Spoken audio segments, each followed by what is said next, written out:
That was a UFO beaming back at you.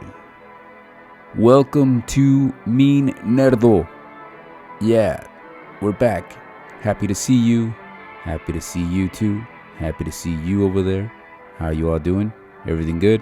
Where did you grow up, huh? What effect did Looney Tunes have on your upbringing? Well, today we get into an episode of Looney Tunes once more. This time, we're going to talk about Daffy Duck, also featuring the great Elmer Fudd.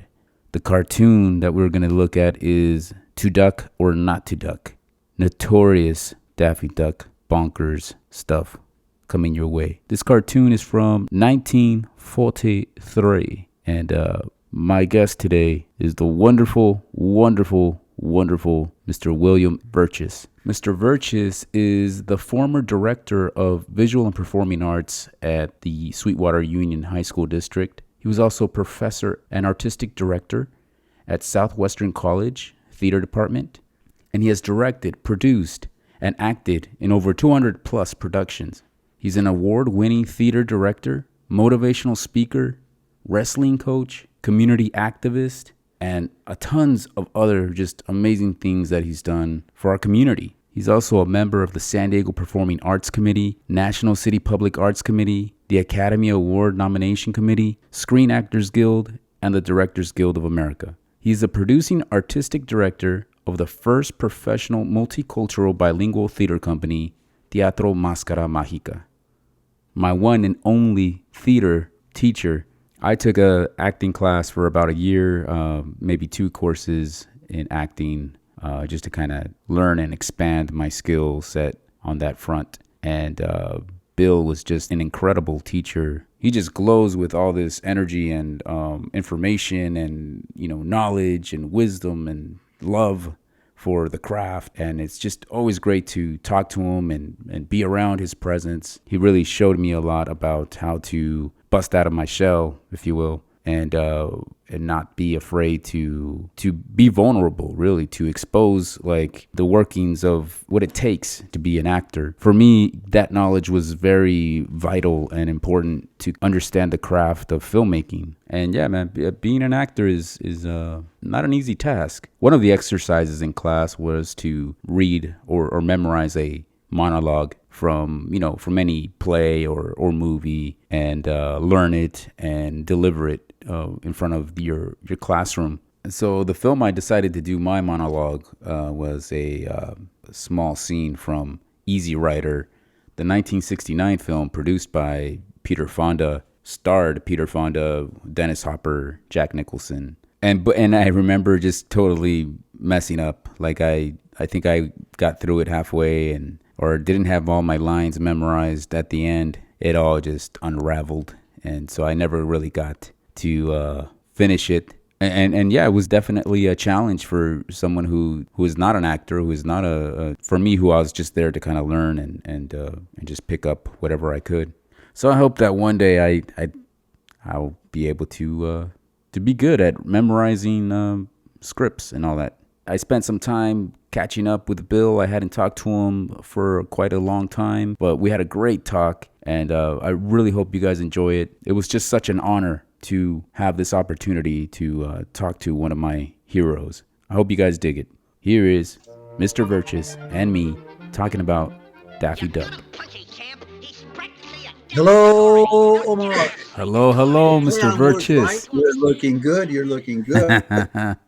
How are you? Well, as good as can be. That's good, man. That's good. It's a nice day today, isn't it? Are you in Chula Vista today? Yeah, it's a beautiful day. Yeah. By Southwestern College is where I live, right? That's right. Yeah. Hey, by the way, well, first of all, I just want to thank you for doing this. This is really nice of you, and it's fun and it's great because I get to really get in touch with my peoples, That's neat. And by the way, I wasn't able to watch the special that was on KUSI. How did that go? I'll send it to you. Yeah, I'll send you the clip. It's pretty good. They did a really good job. David Scott from he's retiring now from KUSI this next month. So he this is one of his last World of Wonders, you know. Oh wow. Okay. Yeah, so yeah, he did a really good job. I'll send you a Okay. Okay. Yeah. link from yeah, so I'll send it to you.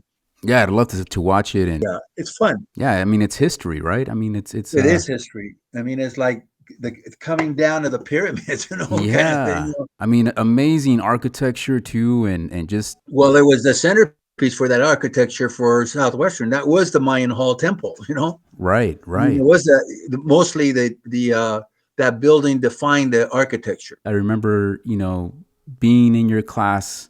I took your class for a year or two, maybe. I think it was Introduction to the Theater, wasn't it? Yeah, it was introduction to the theater. Yeah, I was more of a telemedia kid, and right. so I wanted to kind of dive into the world of acting to kind of understand that side of it all. Where were you born, and where did you grow up? Well, that's an interesting thing. I was born in Mexico City on Mother's Day. My mother actually wanted a girl because she already had a boy, and I came out, you know, on Mother's Day, and the gift of the Mother's Day, May the 10th, you know, in 1944, uh, at the end of the World War II, right? Wow, Almost wow. there, right? Yeah. So yeah, I was born, and I had some challenges. I was born with, it was at that time almost extreme club feet. You know, I couldn't walk. I didn't walk till I was about 5 years old, 7 years old. Oh, wow. So, and I had a brother who was Ricardo, who was 2 years older, and then I had a sister who was 2 years younger than me. So that's where I was born, and in Mexico City. Then we went to Torreon, Coahuila. My father was a pilot kind of guy. He worked for the airlines, right? My father. Okay. He was the, Wow. and so that's how we got to the United States. But when we got here in 1951, my family moved to the United States in 1951, and we were on our way to LA because my father had to work there in San Francisco and LA. And my mom, as Mexicans do, bless their cars and their burros and everything, right? So my Yeah. dad had a 1951 Plymouth, and she wanted to be blessed, and she landed up on H Street at St. Rosalima. And the father came and blessed the thing, and my mother looked across the street, and there was a house for rent, 336 H Street, right across the street from the church. And she said, well, I'm staying here.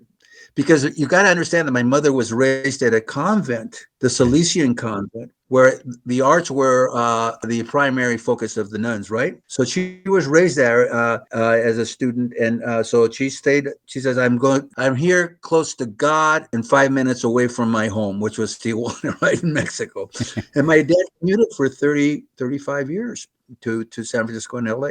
And we stayed in Chula Vista. At that time, my mother was a famous declamadora in Mexico, which means the spoken word, the poet. She was a poet. In Oh, fact, wow. her last poet recital was at Southwestern College on Cinco de Mayo. Yeah, and she had a father who was a very famous sculptor who helped sculpture all the in Mexico. It's the biggest bull ring in the world. They have all these great sculptures of bullfighters and all that stuff. And he was assistant to the main artist who sculptured all that, and he sculptured inside Baroque theaters and movie theaters. In fact, some of the angels are my mom's and my mom's family, and some of the angels in the movie houses. So Amazing. yeah, it's an amazing story. So and he died very young. He stepped on a nail at 45 years old and died of ptomaine. I think is it ptomaine? Tetanus. Oh, No, yeah, tetanus. tetanus. Oh, Yeah, wow. yeah. So then my father, of course, became the international sales manager for an operating manager for Aeronautics of Mexico. Okay. That's how we got to the United States.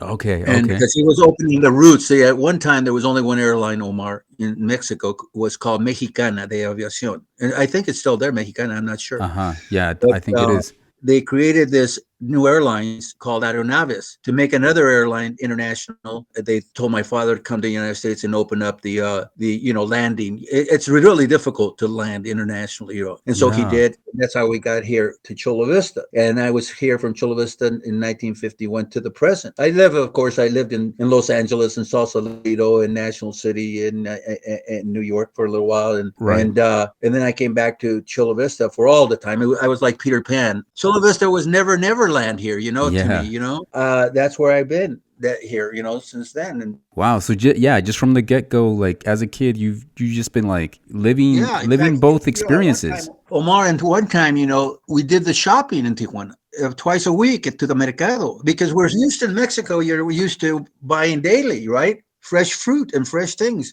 I mean, we would go to the mercado to get what we were going to eat for dinner. You know what I'm saying? Yeah. Vea las tortillas y See. el guacamole, los aguacates. But when we came to the United States, the grocery store concept was weird. It was like it was Right. just weird, because at that time you could cross the border in 20 minutes or half an hour. That's kind of like what I was gonna ask you too. Was like, I mean, you've been in Chula since the '50s, and 45,000 people. yeah. There was 45,000 people. The end of Chula Vista was Hilltop Drive, I think it was. Yeah, and past L Street was like the farms. I mean, with the weird. Well, my parents bought a home in the '80s, right? But I think the home Right. got built in right behind Castle Park High School. Oh yeah, that was in the 60s and 50s. Yeah, the Yeah. '60s that all got built, and Mhm. from what I kind of researched was that on Rienstra, right, is the street I lived on, or my parents still live on, and all that Right. used to be just like cows and like Dairies, yeah, yeah, dairies there. There you go. yeah. Yeah, incredible. When you were born in Mexico City, do you remember that period of time, or were you still too small? Oh yeah, I remember everything. In fact, I was saying to somebody, because I had so many operations on my feet, Yeah, that I could smell ether when I was a kid. Even, it was weird. I can still see me going in the operating room. It's those surreal things when you're real young. Those images of that time. oh And yeah, even Mexico City, I remember Mexico City as the greatest city in the world. I mean, Xochimilco. It was like being in like Europe. I mean, my mother, who was such an educated woman, knew everything about Mexican history. absolutely. Her mother was in the revolution. We had a picture of my grandmother with her bullets and guns. She was a Zapatista. Oh She was almost wow. going to be hung. She was going to be hung Oh my by gosh. the federal government. Yeah, and she had to escape. She. I mean, we come from a revolutionary family.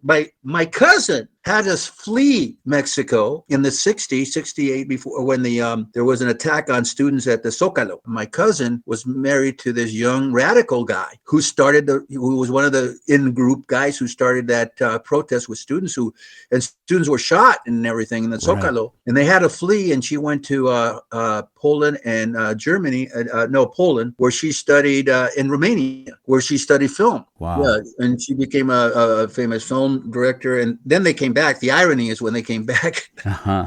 he started to work for the government. Oh, couldn't get away from No, it too so long. yeah, Yeah. this is how the DNA works. My cousin was a very famous actress in Mexico at that time. She did one of the most famous plays there, Arriba los Pollos. It was a revolutionary play with a guy named Carvadillo, who became a very famous writer. So all that family was, in the arts and stuff. That voice kept echoing those memories. Absolutely, absolutely. So yeah, I mean, just it seems like your entire family is just kind of just enveloped and soaked with the artistic way of being. And Yeah. Bill, what effect did cartoon watching? I mean, were you a big cartoon Oh, watcher when you were a kid? oh man, you hit my heart when that's why I wanted to talk to you about this, because I'll tell you, Looney Tunes were very influential in my youth. I think I learned to speak English from the cartoons and movies, especially when I used to go to Saturday matinees at the Vogue Theater, and most of them were Looney Tunes, man. Yeah. And so Looney Tunes were part of the opening of every film. Now, Looney Tunes that were developed in the 40s, that were the greatest cartoons, were being shown in movie houses in the early 50s and late 40s. Oh wow. So almost all my generation were brought up by Looney Tunes. I'll tell you what I did, because my father and mother were all, like I said, my mother, especially my mother, who was influential in my acting thing. She said, pay attention to cartoons, because you're an actor. And I learned very quickly that they're the best actors on this planet. They are drawn perfectly. I had a mime teacher, a very famous mime teacher called Marceau, the greatest mime in the world. He was my mime teacher. And he said that economy of movement was the greatest gesture of acting, right? Especially Yes. in film. Economy of movement is the formula for cartoons. You never see a cartoon without exact movement that speaks to the gesture. So they are the perfect actor, perfect in eyes and reaction. There is no wasted movement. The timing, So right? that's It's just the on. no, they are the best actors in the world. Yeah. They should be getting Academy Awards for cartoons. I mean, for acting, right? Now, here's the thing: is that I paid very close attention as an actor to cartoons, gestures and takes, double takes, reactions, opposition and all that. That's even before I studied acting as a formal tool like Stanislavski or the method or any of that, right? Or Yeah. mime is economy of movement, right? Right. The, Yeah. so think about that. That was the foundation, the seeds of the garden that grew into Bill Virchis was this cartoons. The combination of my favorite stars that I saw, Abbott and Costello, man, are you kidding me? That Dean Martin and Jerry Lewis, Marx Mm. Brothers, the Rich Brothers, the Three Stooges, Yeah. Red Skeleton, my God, Marcel Marceau, Cantinflas, Yes. Tintan, Resortes, we were all models for the cartoons. The styles of slapstick, farce, situation comedy, comedy of characters, comedy of manners, all were in Looney Tunes. And we were seduced by them. I learned classical music through Looney Tunes, from Tchaikovsky, right, Yeah. to Beethoven, to they were what we call the what's his name, Carl Stallings, who created the sound effects, had this incredible foundation of these Warner Brothers music, as you know, and they were all the classics, the Yeah. William Tell Overture, dun, dun, dun, dun, dun, dun, dun, dun, dun. Everything was in those cartoons. So I learned classical music through that, and it was incredible. To this day, my brother and I, this is no lie. You call my brother and he'll be like, "Hey, what's up, Doc? Yeah. Yeah. Oh, what a It's maroon! Which way did he go? Which way did he go?" We talk like cartoons. yeah. Succotash. To It's just this day, so rich of these, incredible characters, and it's just remarkable that it's so part of like everyone's DNA, and especially someone like you. I mean, when I first met you, it was just kind of like this man is amazing. Like this is a teacher I was looking for. You tapped into something that just inspired me from the moment I stepped into your classroom. You had just that energy, and you were very, very serious at times and very silly at others, and just you have this great aura, and I just wanted to thank you for that, for sort of enriching my upbringing in that way. And well, I thank you very much. That's really nice of you to say. One of the things that has happened, and talk about Looney Tunes, the energy level. I have always been. I think I had everything. ADD, BDD, CDD, all that stuff. I was just called the word guy. But I think the energy level that I got from the cartoons and acting, it was one of those senses of el fuego. El fuego, my mom hmm would say, the cartoons have fuego, they have fire. Look at them, they're just so energetic and loud in their eyes are loud. And I don't mean vocally, they're just, the energy is loud, yes, And yes, and one of the things that I never wanted to be a teacher, and it was just an accident, but one of the things that happened was that it was part of acting for me. It was the role that you had a goal to do, and there was those serious moments. I mean, I think Popeye is, I keep saying these are very serious cartoons. I mean, Popeye is almost dead. I mean, the cartoons. You see, Daffy Duck when Elmer Fudd shoots a cannon at him, and he comes out in all feathers. He almost dead. And yeah, then he survives. Then you go back. Oh, you pick yourself up. It's almost like falling out of a banana peel and picking up and wiping your nalgas out and going back and do it. And I think energy, you know, and the students, by the way, energy comes both ways. It's if their students are just falling asleep, then you die. You burn out. When the students yeah, are with you, I always said that my students were my favorite audience. They were an audience to me. Yeah. I fed off of them. In fact, my lectures sometimes I would have my lecture there, and I would just veer my lectures because of the students, the way they were functioning that day.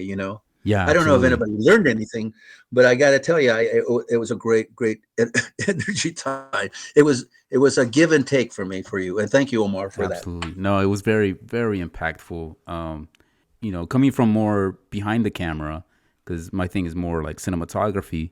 But I knew I needed to understand sort of the other side, right? The other side of the lens. And I remember one time I even maybe auditioned for one of your plays, and I had like 2 left feet, because I didn't know I had to dance as well, and I Oh was yeah, like, I'm like, wait a minute, this is I know. I bit off more than I can chew here, and No, but it was I had people that go to Broadway that went to Broadway that told me at the very first time, I don't want to be in a musical. I can't sing. I said, well, I'm going to make you sing. yeah. I don't remember. You weren't in. I don't know in my acting class, but in my acting class, I had an exercise just frightened everybody. It was they had to get up and sing a song, Okay, no matter yeah, what. yeah, yeah, It yeah, was yeah. a matter of hearing your voice is what it is. You got to hear your voice. Right, You just got to hear your voice. exactly. And in filmmaking, you hear your voice through the lens. Yeah, That's the voice of the director, and a producer. In acting is literally your vocal voice, your present voice is there. that's your instrument. Yeah, That's absolutely. your instrument. Yeah, I had to do a monologue, and it was from I picked the scene with Jack Nicholson from Easy Rider, and Oh we yeah. we were we it was a scene where they were like in the campfire, and he starts talking about the UFOs, and I almost had it, man. I almost had it, and then like I forgot my last couple of sentences there, and I was like, oh man. So I kind of want to revisit that and try and accomplish that. You will. You Yeah. will. Why don't we watch a little bit of the clip of the cartoon I picked, and maybe that'll kind Sure. of also trigger some other ideas and memories. Here we go.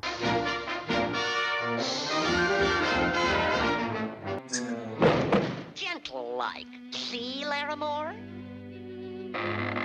What's really neat about this is the teaching element that the animal itself is teaching the humans. You're right. He Yeah. becomes more human than a human. So he wants to teach him how to do it right, only for his own benefit. Right. Daffy Duck is just this character that, I mean, Oh, he's that, so screwy, but at the same time so smart, extremely smart, and I just love him. right. I love The him. word, yeah, the word Daffy, it was all in our vocabulary. God, what a Daffy guy, right? Yeah. And it comes from this duck, right? Right. That has this mind of a genius. It's almost like the Roadrunner without words. The Yeah. Daffy Duck is the essential wise guy. Yeah. He's a trickster. He's like a Moliere character. He's a trickster. Mm-hmm. Which is it's a fun character to be. Hello. Sorry I had to plug you, Mr. Duck, but I'm a sportsman. A great sportsman. A great sportsman, eh?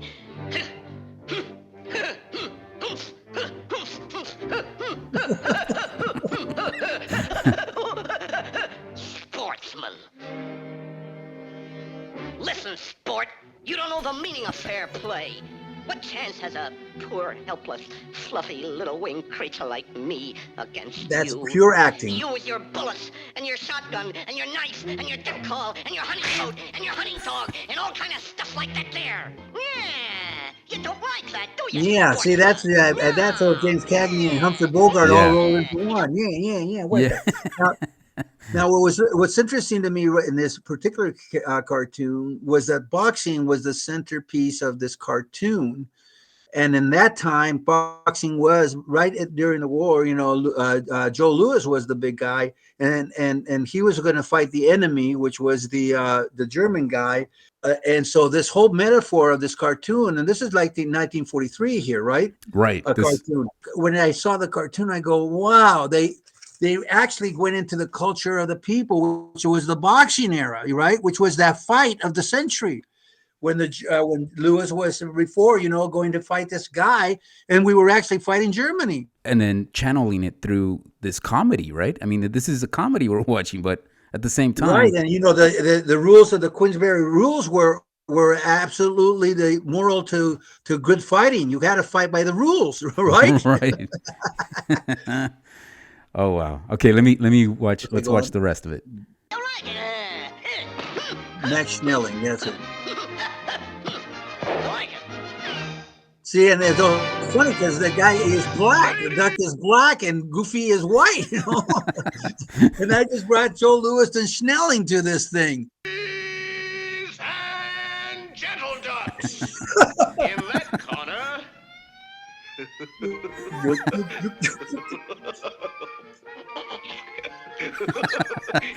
All these movies. He's a dog. You can have him. What a tramp.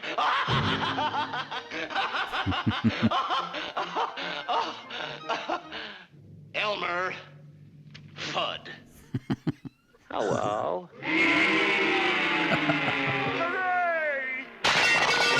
This corner, a duck who needs no introduction. Nope. Wrong. Guess again. All right. I'll take that over there.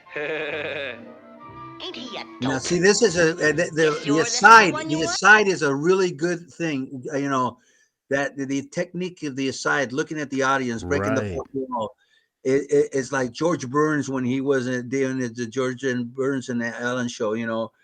The breaking of the fourth wall was tremendous in these cartoons, where he actually gets you involved as an audience. That technique of the aside.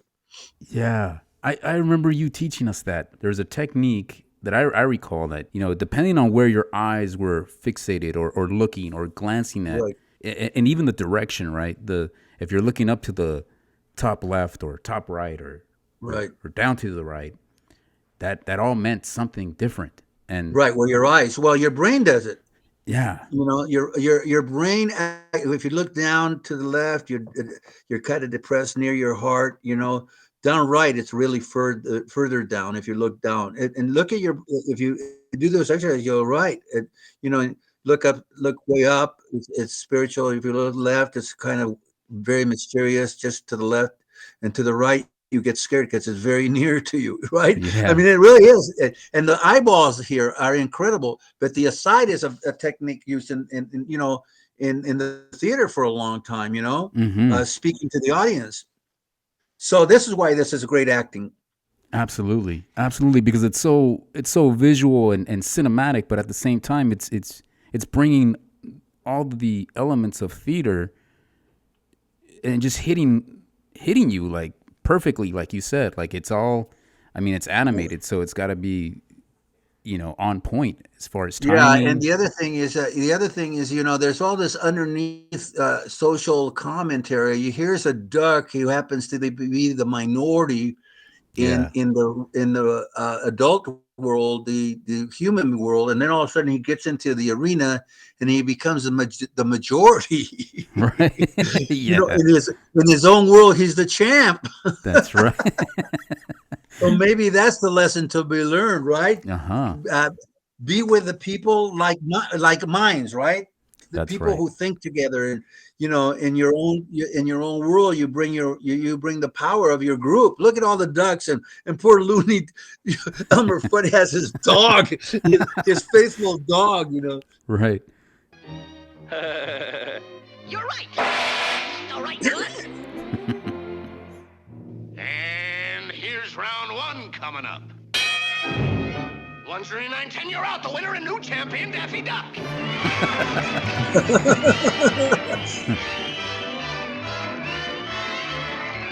None of Something like this. Or like Ándale. so. Or this. Or this. Getting a little revenge there at the end. Oh, that's incredible. That's all, folks. And as we were hearing this, you pay attention to this Carl Williams's voice, which is the music score, you know. Yeah. I mean, we were all even when I directed shows, I would use the teen teen teen teen teen teen teen teen teen Hmm. teen, you know, his whole quotation and metronome system that he used. But without that underscore of Carl Stallings, there's none of this cartoons, you know. Yeah. Those were the soundtracks that followed us all, and just think about the movies that, you know, I mean, just the influence of the score itself, you know, the sound effects that became part of our vocabulary and part of film vocabulary, brought to you by a guy, Carl Stallings, who was a musician. I mean, this guy was a genius. Without Yeah. Carl Stallings, there is no voice for Looney Tunes, you know.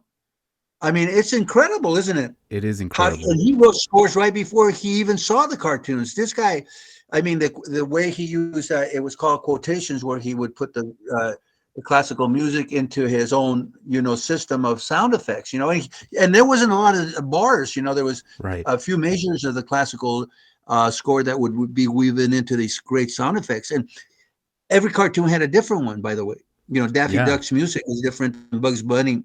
I mean, I remember those falling off. Yeah.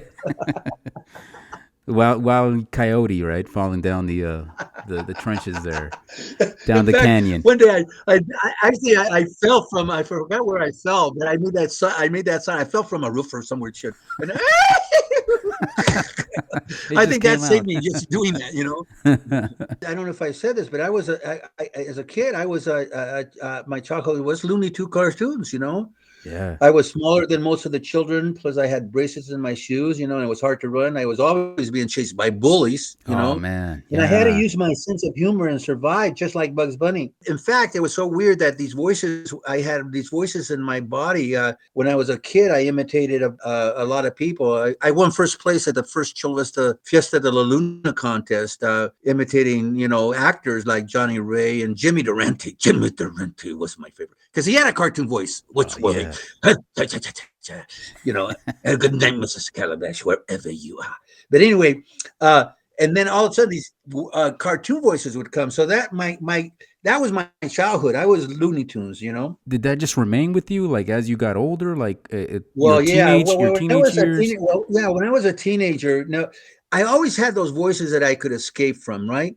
And everybody, it was weird because you know how you have find a niche of popularity, right, or something, right? And so everybody would say, "Oh, do a Jimmy Durante." In fact, you know, in talent shows, you know, it was one of those. Instead of playing guitar, I Right. would do these things. I would act out. I would act out because acting was my thing. But as a teenager, because of that whole, you know, smaller than thou, you know, the cartoons. There's a big guy. Like, look at Elmer Fudd and all these guys are bigger than Daffy Duck. You know, all these guys Right. are larger than. So my teenagers were very traumatic. I hated junior high because there was Yeah. a finger pointing and everybody who was different was made fun of, you know, and the bigger and more mature kids got all the power. Even it was even condoned by Hmm. faculty, you know, the big Wow. kids, you know. Yeah. And you know, I even wanted to, I hated taking showers because I was like a pollo loco, man. I had no hair, no nothing, and I was so embarrassed about my skinny little small body where these Right. guys were growing up with hair, you know. Yeah. What is this, you know? So it was very traumatic. Yeah, man. Those And I was are tough years. The survival of the fittest. You know. they were tough. I mean, and you know, people were at a time when, you know, even in my ninth grade, I remember people wanting to get married. Can you believe that they Wow. were talking about being married in ninth grade? I mean, it was like Romeo and Juliet. And for me, you know, I was girls the kid friend. You know, I was everybody's friend when I wanted to be the lover. You know, I knew how to be a lover, but I was so small that I was everybody's friend. But high school was my most fun and productive life. You know, even though my sister and brother were the most popular people in school, you know, my brother was like little All-American football player and class president and all that stuff. You know, lettered in all the sports. My sister was class president and cheerleader. You know, but they were like the two pieces of bread in the jamon in the torta. I was the jamon. I was the ham in the torta. So. I used to, you know, what I did, I think I used my skills that I learned in the cartoons and in my acting, the diplomacy of acting to survive, you know. And as a sophomore, I found my voice. I was voted into the varsity cheerleading squad for the first time. I was sophomore. Can you believe that? They wrote me in to be a cheerleader. So that was the beginning of Bill Oh, Virchus's wow. voice. And the other thing, I didn't never fall into cliques. I was never into a clique. I was in the Letterman sweater. I mean, a Letterman's club and all those clubs. But I had friends that were very different. Hell's Angels friends and African American friends and little gangsters from San Isidro that were handsome guys. Man, these little cholos guys. With guy shirts that at that time like were $30 shirts, man, and oh, pristine, oh man, pristine pants and shoes that shine, and they were handsome guys. They were all friends of mine, and so that's what was my world, in high school. And then, of course, sports came because sports were very big in my family. My dad, besides being a pilot and stuff, he was a Golden Glove champion.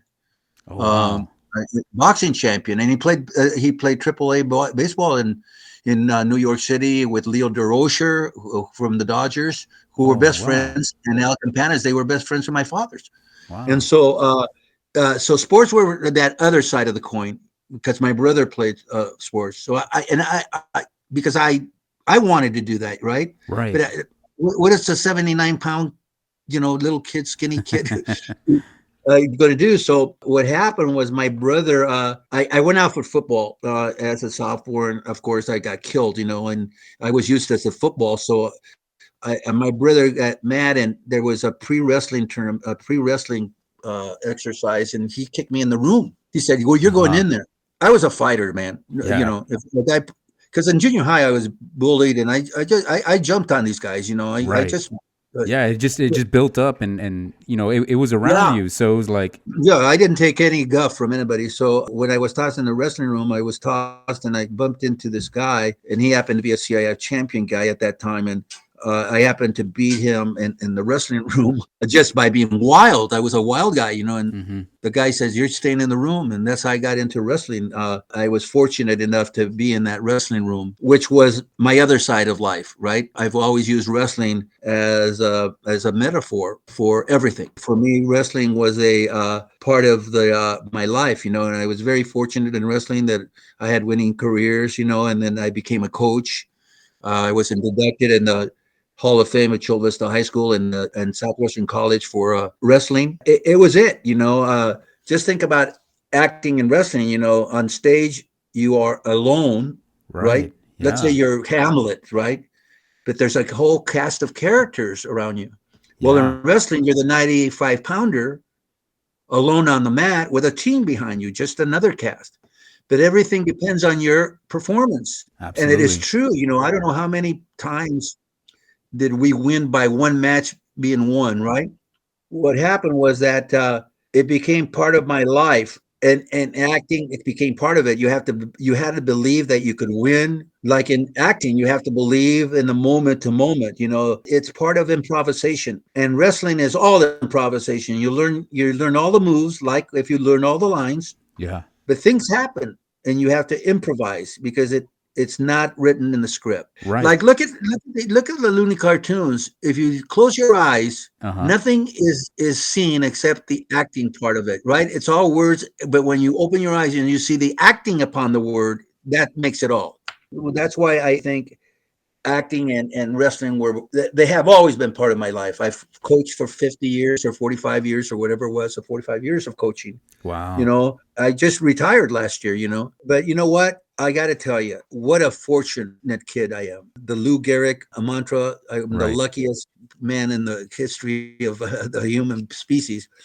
Everything just has fallen into it because this wild kid who was not a very good high school student, C's and B's and D's, right? Mhm. Became a pretty good college student, and Yeah. it took me a long time. I matured very late in life. I was still, very young when I got married, 23, had a wonderful wife and two wonderful kids, but I was still young. And I got to tell you, my family and always supported me. And in fact, my kids were in the very first place that they ever did at Southwestern College. It was just a dream come true. And, to have a house to do what you can Right. was unbelievable. I could Yeah, do yeah, you living across the street, but also Southwestern College became like your casa. It's well. like yeah. Southwestern College was the Mayan Hall. Mm-hmm. Was it? It was. I was given the permission to create, to make errors, to take risks, and students were willing to trust me, I guess, Yeah. even though I was a very hard taskmaster. I wasn't easy to get along with because perfection was Right. my reach, but I knew that you never reach perfection. But my dad said, always look at a person and know that there's gold in them. You have to know how to mine that gold in them. And so I've always tried to do that for them. I mean, it's a partnership. They're successful, then I become successful, then the Absolutely. and then it's a trickle down thing. It Yeah. starts with the student, it starts with Yeah. them, and then it trickles up to the school, right? Right. It doesn't start from the top. It Right. always, and then the student starts with its parents and support, or lack of whatever it is, the drive. It's a trickle up theory for me. That's exactly what pulled me into to go back into the classroom with you. It was just like, yeah, it was just this calling, and this, I felt great, even though I felt extremely challenged every time going into your classroom, and it was igniting this fire in me. Well, you have to reach for that, because what happens, Yeah. it's like the old saying, you reach for the moon and you fall on a star. But if you don't have those lofty goals, right, Right. you'll stay at the moment and think that's the best it is. Always moving. Always moving, just like Daffy Duck, man, and Bugs Yeah. Bunny. Bill, I have this heartfelt gratitude towards you. I appreciate everything that you're doing out there in the community, that you continue doing to this day. What can you hope for future generations? What advice do you have for young people? Well, I have a lot of advice for young Yeah. people. There's that So, another podcast. yeah, that is. But I got to tell you, I wrote a lot of stuff down because one of my favorite things is to do motivational talks for kids. I just love going to schools and talk, right? So Absolutely. I have these little sentences that I go off on, but I'm just going to give you some of them. Remember, when you put your finger, you have three pointing back at you. Watch your thoughts, for they become your words, right? Mm-hmm. Watch your words, for they become your actions. Watch your actions, for they become your habit. Watch your habits, for they become your character. Watch your character, for it becomes your destiny. The other thing is, be careful of your choices, because each choice becomes your future. For me, that was part of, I think, my happiness is the choices that I made were risky, but they were choices that you had to take. But I was very careful. You know why, Omar? I knew the Yeah. consequences. Right. I knew the consequences of that. My father would always tell it to me, in an airplane, look for an exit, Mm-hmm. right? Look for the exit in an airplane, right? Yeah. Well, look for an exit wherever you go. In a crowded room, look for an exit. Yeah. When you're with bad people, look for an exit, right? It really is important to find a way out of situations, right? That you Absolutely. got yourself in. We talk about wrestling. You find yourself in this situation, you got to get out or you'll get pinned, right? Right. uh, your choices. I always tell people, don't do time in school. Don't look at the clock. Follow your passion. That's one of the things. Follow your fuego, your corazon. Mm-hmm. Don't follow the money. The money will come. Don't follow the money. Yeah. Respect each other. Family. Back up your family. Know your heritage. Had I known that I was going to be a successful guy that spoke Spanish, are you kidding me? They were Mm-hmm. telling, oh, Spanish, you got to leave your word. No, no, no, no. That's your gold. Your heritage, your culture is your gold. My God, where would people be? They wouldn't be working now. When I worked at the Broadway, nobody spoke Spanish. Now nobody speaks English Yeah. there. Yeah. I mean, it's unbelievable. Education is the key to happiness, man. Education is the key Mm-hmm. to happiness. Don't burn bridges. Yeah. Know who took you to the dance, man. I'm going to tell you, I did not like a lot of the people that I've talked about, right? Right. But I respected them because they brought me to the dance. They bought me a house. They gave me a family. I don't have to like them, but I do have to respect them. Being liked is a very silly thing. Mm-hmm. Don't be liked. I like a lot of things, but I don't respect a lot of them. Right. Don't be liked. And then junior high, that was a flaw. Everybody wants to be liked in junior high.